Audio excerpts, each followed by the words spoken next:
Elle était juge, pourtant femme, dans un pays écrasé par l'oppression et les chars de fer. Et malgré la brutalité de cette époque, l'avenir de toute une nation ne reposait ni sur une armée puissante, ni sur une arme redoutable, mais sur la voix d'une femme prononcée humblement sous l'ombre d'un palmier. Quand l'obscurité couvrait le territoire et que le grondement des chars faisait trembler les cœurs, l'espoir semblait mort. Mais Dieu suscita Déborah, une mère en Israël. Elle ne portait aucune épée, mais sa foi soulevait des armées. Elle avançait dans la bataille sans trembler, convaincue que ce combat n'était pas le sien, mais celui de Dieu. Voici l'histoire extraordinaire d'un courage impossible, d'une foi inébranlable et du pouvoir souverain de Dieu agissant à travers le plus improbable des instruments. Une histoire où l'honneur suprême serait accordé à une femme. Après la mort d'Éhud, le juge qui avait libéré Israël des Moabites, le peuple se détourna encore une fois des voies de Dieu. Le même cycle recommença. La prospérité conduisait à l'insouciance, l'insouciance à l'idolâtrie. Ils abandonnèrent le Dieu qu'ils avaient fait sortir d'Égypte et se tournèrent vers les dieux des Cananéens. Baal, le dieu des orages, et Astarté, la déesse de la fertilité. Ils pensaient que ces idoles leur garantiraient pluie et récolte, mais ces faux dieux réclamaient en échange le cœur et la loyauté d'Israël.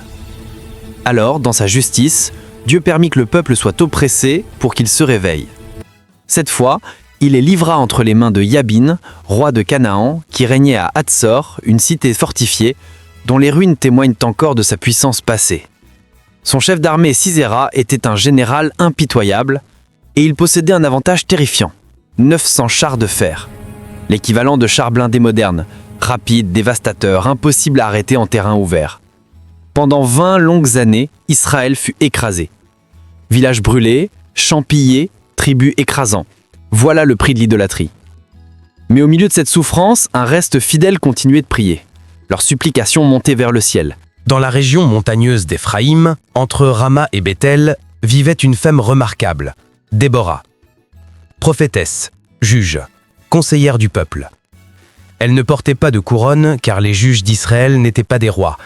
C'étaient des hommes et des femmes choisis directement par Dieu pour guider et délivrer la nation. Déborah rendait justice sous un palmier qui, avec le temps, prit son nom, le palmier de Déborah. Chaque jour, des hommes et des femmes venaient de tout le pays pour entendre ses décisions. Sa sagesse inspirait le respect. Sa voix portait l'autorité de Dieu. Dans une société où les hommes occupaient la plupart des responsabilités publiques, Déborah brillait comme un phare. Sa force ne venait ni de la puissance physique, ni de la stratégie militaire, mais de sa capacité à écouter Dieu et à lui obéir. Un jour, la parole de Dieu la visita. Elle fit appeler Barak, fils d'Abinoam, de la tribu de Nephtali. Quand il arriva, elle lui transmit l'ordre divin. « Va, prends avec toi 10 000 hommes des tribus de Nephtali et de Zabulon. Conduis-les au mont Tabor. Là, j'attirerai Sisera, son armée et ses chars jusqu'au torrent de Kishon, et je les livrerai entre tes mains. » Barak connaissait le danger. Affronter 900 chars de fer en terrain ouvert, c'était courir à la mort. Mais les paroles de Déborah étaient claires. Ce n'était pas une stratégie humaine, mais le plan de Dieu. Alors Barak répondit : « Si tu viens avec moi, j'irai. Mais si tu ne viens pas, je n'irai pas. » Était-ce de la faiblesse ou la reconnaissance que Déborah était le canal par lequel Dieu parlait ? Quoi qu'il en soit, Barak voulait sa présence. Déborah accepta mais ajouta une prophétie surprenante.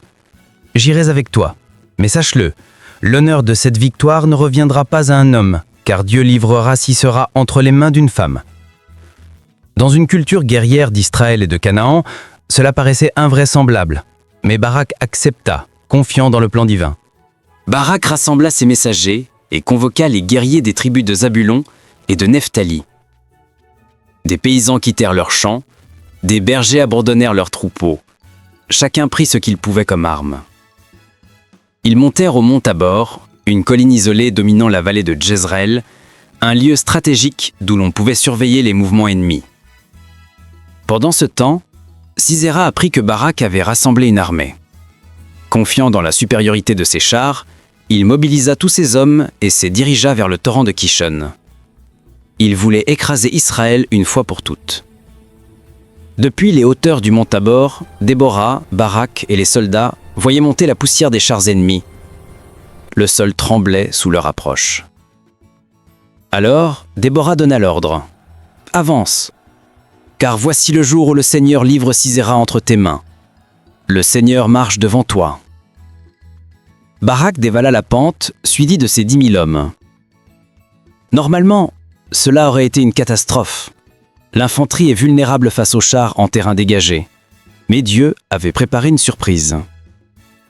Selon le cantique de Déborah, Juges 5, les cieux s'ouvrirent. Des nuages sombres s'amassèrent. Puis une pluie torrentielle s'abattit sur la plaine. Le sol devint de la boue épaisse. Le Kishon déborda violemment. Les chars de Sisera s'enlisèrent. Les chevaux paniquaient. Les soldats cananéens furent pris au piège. Ce qui était leur arme la plus redoutable devint leur tombeau. Les Israélites fonçaient et brisèrent l'armée ennemie. La confusion gagna les rangs cananéens. La victoire fut totale. Dieu lui-même avait combattu pour Israël. Voyant la bataille perdue, Sisera abandonna son char et s'enfuit à pied vers la tente de Yaël, épouse de Héber le Kénien. Les Kéniens étaient en paix avec les Cananéens, alors Sisera pense à y trouver refuge. Yaël sortit et l'accueillit avec douceur. « Entre, mon Seigneur, n'aie pas peur. » Elle le couvrit d'une couverture, lui donna du lait. Épuisé, Sisera s'endormit profondément. Alors, Yaël prit un pieu de tente et un marteau, des outils familiers pour les femmes nomades. Elle s'approcha silencieusement et, d'un seul coup, planta le pieu à travers sa tempe. Sisera ne se réveilla jamais. Lorsque Barak arriva, Yaël sortit calmement. « Viens, je te montrerai l'homme que tu cherches. » Ainsi, la prophétie de Déborah s'accomplit. L'honneur de la victoire revint à une femme. Ce jour-là, Dieu écrasa Yabin, roi de Canaan. Et Israël devint de plus en plus fort jusqu'à détruire complètement son oppresseur. Déborah et Barak composèrent alors un cantique magnifique, l'un des plus anciens poèmes de la Bible. Et pendant 40 ans, le pays connut la paix. L'histoire de Déborah n'est pas qu'un récit de guerre. C'est un rappel puissant que Dieu choisit souvent ceux que le monde ne regarde pas. Une femme dans une société dominée par les hommes? Des paysans transformés en soldats? Une nomade équipée d'un simple pieu? Dieu se plaît à utiliser l'ordinaire pour accomplir l'extraordinaire. Chacun d'eux, Déborah, Barak, Yaël, a fait un pas de foi. C'est Dieu qui a donné la victoire. Nos chars de fer aujourd'hui ne sont peut-être pas en métal.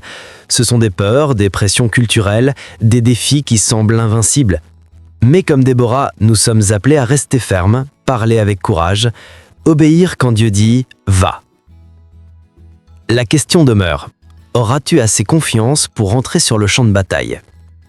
Ta foi, même discrète, même fragile, peut être l'instrument que Dieu utilisera pour transformer une vie, une famille ou même une nation.